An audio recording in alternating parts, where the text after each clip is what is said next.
Hey everyone, Rascal here. And Mama, welcome to Paws On Animation and our Paws On Comics podcast. And today we're covering the criminally underrated comic series Blacksad. Hope it's fun. This is actually a Noir comic series that comes from Spain and it's created by two Spanish authors. It's set in the late 1950s U.S. with a world full of anthropomorphic animals, and Blacksad is a detective sent on various cases, usually solving murders or disappearances in the city. And while it's a pretty dark look, each story is more fantastic than the last. But before we start, be sure to like, subscribe, click on some future podcasts and Monopause videos. And thank you so much for joining us today, subscribing, sharing our videos, commenting, everything you do. We appreciate you so much, specials. Thank you, thank you, thank you. Yes. Well, as always, Rascal introduced me to Blacksad. Yes. And I had been saying at least a year now, you should cover it on your channel. And then finally I'm like, well, it's covered on Paws. Yeah, especially since there were actually more books being released and then taking a while to translate here for the US, kind of like with manga. And I think that was part of why I didn't cover it for the longest time, because not everything was available here, and probably by the time you covered it, something else new would be out, and then it's still not up to date. Well, there are 5 books if I'm not mistaken. I think 5 or 6. Yeah. And each one got better than the last one as you went along. I didn't expect that. And it's a little darker and grittier than things we normally cover for Paws. Yeah. So we would say if you're under 16, we don't recommend you read these comics. If you're over 16, think it's fine. Yeah. If you watch movies that have unaliving and crime and different things in it, well, you're just watching more of a printed version of those series. Right. And you can say that even though it has a darker tone and there are on-page unalivings or aftermaths, it's surprisingly less graphic than what you see on TV. Somehow it is. Like, you still see it, but it's not an onslaught of seeing it and desensitized. It's more like they show enough for you to understand that this is serious, right, or morbid or dark, and then they continue on with the story. Right. So for those of you not familiar with Blacksad, as we mentioned, it's a comic series created by two Spanish authors, Juan Diaz Canales, the writer, and Juanjo Guarnido, the artist, and published by De God in album format. And although both authors are Spanish, the main target audience, believe it or not, was the French market, publishing all Blacksad volumes in French first. And then the Spanish editions followed a month later. And then we got the English translated versions back in November of 2000. So this comic series has been around quite a while. Yes. But we just got introduced to it, was it last year or year before last? Year before last. Yeah. And it really is something that you should pick up. So what we plan on doing in this podcast is giving you an overview of the series itself. Right. You can't cover each comic because then it would end up being probably about an hour. Yeah, a lot of story and detail. But we can let you know why you should read it, why it's a standout, and why it's definitely underrated and deserves so much more attention, praise, and celebration, because it's really something different. And to me, it also looked like it was kind of influenced by the Noir comics that used to come out in the 40s, and 50s. That was taking place, but and like a series I never used to watch called Mike Hammer with Stacy Keach. That's what I thought about when I was reading it. Right. And right now, somehow, well, maybe because they're concerned about a target audience, there is no animated adaptation. There's supposed to be one from quite few different studios, and so far it's never happened. There's been an announcement of a fan-made animated film being made. Hopefully that comes to fruition. And the closest we got to Blacksad being animated was actually a video game called Under the Skin. Never played it, but was just surprised that, of all things, this got a video game adaptation. It's an entirely new story made specifically for the game.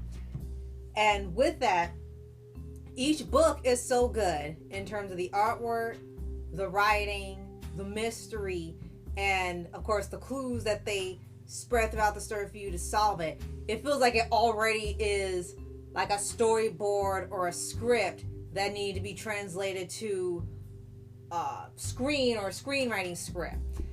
That's how well done they all are. Even if you might not agree with a couple things that happen in there, you feel dissatisfied with certain aspects of it, it's still a very entertaining read. And even though it's in a world of anthropomorphic animals, it's taken seriously like an adult story. It doesn't talk down to you. It doesn't act like it's kiddified or we had to tone down anything. They just show you everything point blank, and it's just like an adult animal world. So several things I want to discuss, including the synopsis, the characters, and one particular work it really reminds me a lot of. But I want to say that it has been translated into 26 languages. Wow. So pretty much wherever you are on this globe, you can read Blacksad. Right. And that lets you know the true popularity of this work that somehow here just hasn't gotten any love or any fame. It's unbelievable that we've never even seen this mentioned on TV, online, on X, on YouTube. Yeah. Nowhere. So hopefully this podcast will get people curious and wanting to learn more about it. Yeah. The authors have won some awards. We'll go over those a little later on.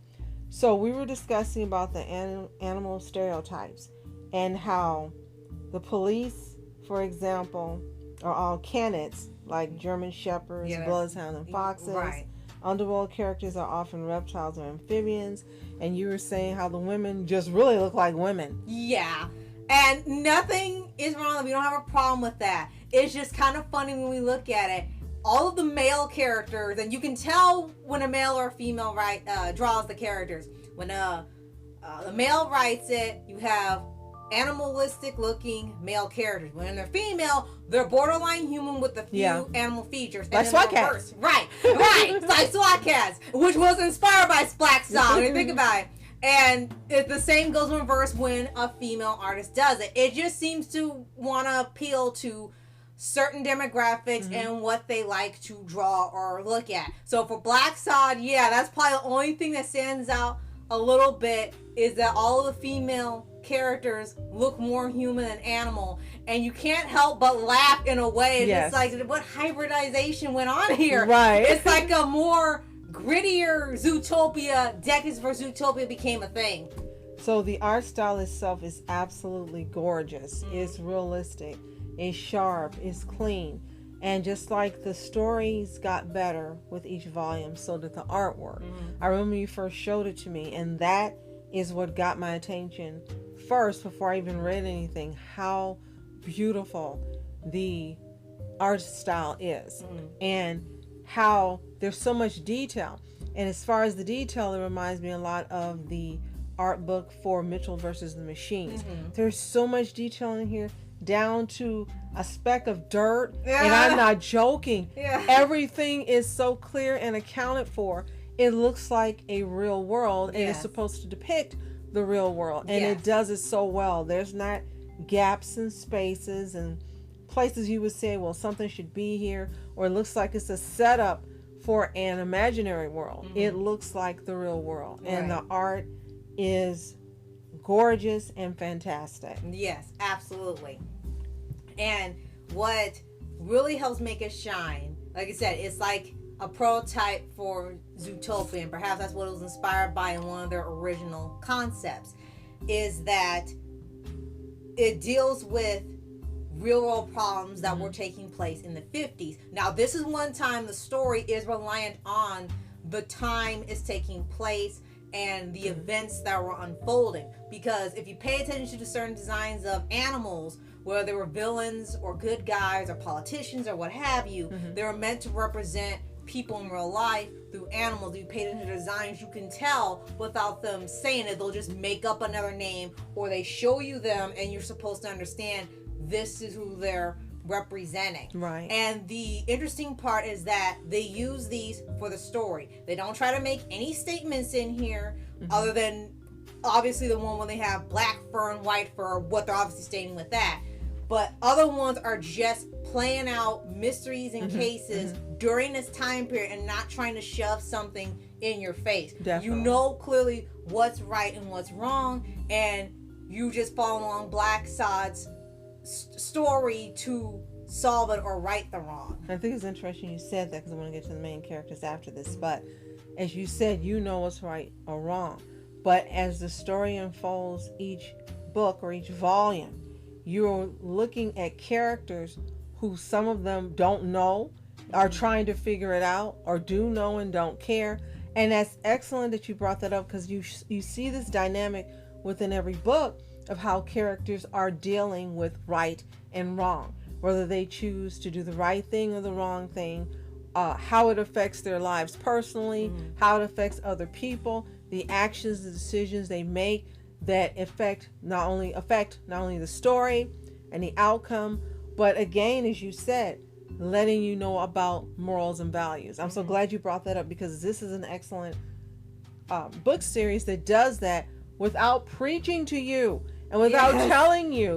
The characters convey everything through their actions and dialogue beautifully, and at no point do you feel like you're being preached at or talked at. Right. And you're absolutely right about that. So there's three main characters. We have John Blacksad. He's not a pretty kitty. He's a handsome kitty. Yeah, he's way more. He's the private detective, and he's a tuxedo cat who was raised in property.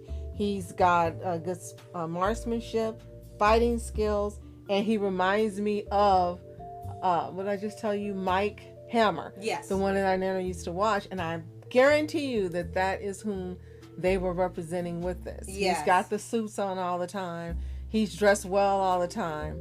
And the way that the lines and things are written, you can actually hear it in your head when you're reading it. The dialogue, and you can imagine this being the Noir because of how it's written. You've got Weekly, who's Blacksad's sidekick, and he's a weasel with an older problem. Yes. And he's introduced a little bit later into the series, like maybe the second or third book, and becomes a co-protagonist with him, and he usually is involved with getting pictures and things he needs as evidence. And there are some things in there it's like, yeah, you're gonna need photograph evidence of that, because it's like definitely not for kids when you read it. And then the third main character is Smirnov, and he's the police commissioner and a friend of Blacksad.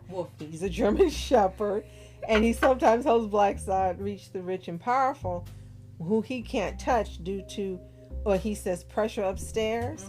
And he's willing to bend the rules to ensure that all criminals are justly punished. So he's not a corrupt police commissioner. For once, yes. And we're really happy about that. So I want to tell you that the first 3 volumes were translated to English and released here by Dark Horse Comics as a single graphic novel entitled just simply Blacksad. You, however, got books from the library that were individual volumes. Yes, that with came hard out. covers. That's correct. Because after that came out, they started releasing more. But it would take maybe a year or two for them to collect it. And keep in mind, the books are not long. They are pretty short stories. But it seems like it takes long for them to translate that, much like the manga. Right. And after the Blacksad one, like you said, combines 3 volumes, then they start having more standalone stories that come afterwards. So the volumes are Somewhere Within the Shadows, Arctic Nation. Yes, that's the next one. And then I think Red Soul is the next one. And then Silent Hill. Silent Hell, yeah. Silent Hill. I'm thinking of the movie. Yes. Oh, yes, I know, me too. And the last one is Amarillo, which means yellow in Spanish. Right. And then when I saw that, I thought about, they used to talk about yellow journalism. So I knew what this was going to entail in addition to the mystery as soon as I saw the title. Right. And then the latest 2 they've had is They All Fall Down, parts 1 and 2. Oh, and those came out in 2021? I think so, but it took a while for them to translate them here, which is why we didn't get to them until much later. Now, in terms of intensity, I think the most intense one, is Arctic Nation. Yeah. That's the darkest one because of its subject matter, but again, it's for the story. And then the most lighthearted one, believe it or not, is Amarillo. Now, there's still some darkness in it. There's still a crime. There's still a case that he unintentionally has to solve. Right. But as far as in comparison, the writers say they wanted to make one that was a little lighter than their other ones. And he's on the open road and seeing America. And even though there's still something dark going on, there's even a lot more humor in there, because most of the stories don't have a ton of humor, but this one puts a lot of it in, puts some new characters in that make you laugh, so it doesn't feel like it's so compact into being a dark story. Just didn't care for the ending that they did to a character. True. So quickly, there's also a set of shorts called Like Cats and Dogs and Spit at the Sky that were originally published in Pilote Spécial in 2003 and Spécial Noir in 2004. They were collected in the 2014's Blacksad L'Intégrale and Omnibus. I don't know if we can ever find them or if they were translated in English. Exactly. But if so, I would like to read them. And then there's a behind-the-scenes look at the making of the first Blacksad album from 2005. It's like where a you've movie. been seeing artwork coming up here, the sheets with the character designs and things. And in that particular behind-the-scenes look, there were interviews with Canales and Guarnido.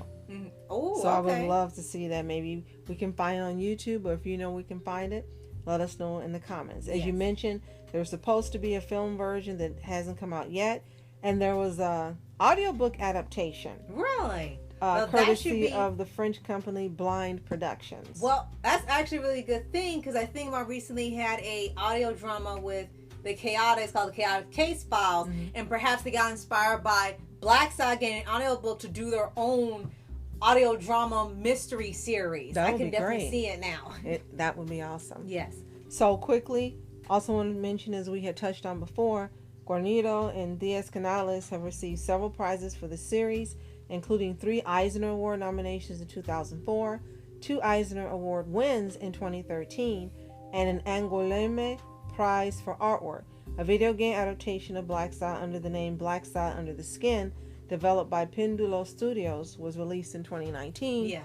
As you mentioned earlier, I don't know if it's won any awards or not. I would love to see the game. I would love to see the shorts. Yeah, I would love to see the behind the scenes. Who does the I would love to voices. see everything. Yes.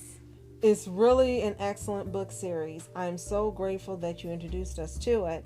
And if we know the type of things some of you like to watch and read, and this is definitely something we highly recommend you check out. You can find them at the library here in the U.S. You can just type in Blacksad, put holes in them, or find where they're located where you are, and read them and come back and tell us what you think. If you, by any chance, have happened to have read any Blacksad volume or all of them, let us know in the comments what you think of the artwork, the writing, the characters. Which is your favorite volume?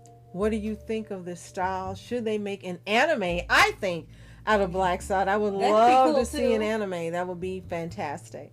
And if you haven't read them again, go to your local library. They may be available to purchase on Amazon. I haven't checked it out, but give them a read. Come back and tell us what you think. And if you haven't already, subscribe for updates and weekly reviews for your anime series, anime shows, and all things animation. And last, if you go to the description, there is a link to their website called blacksadmania.com. Yeah. Go there and check out some things as well. Yeah. And thank you so much for joining us. We appreciate everything you do. As always, you are our specials. Thank you so much for watching Master Entertainment. And I'm Mom Entertainment. Have a fantastic day. Peace.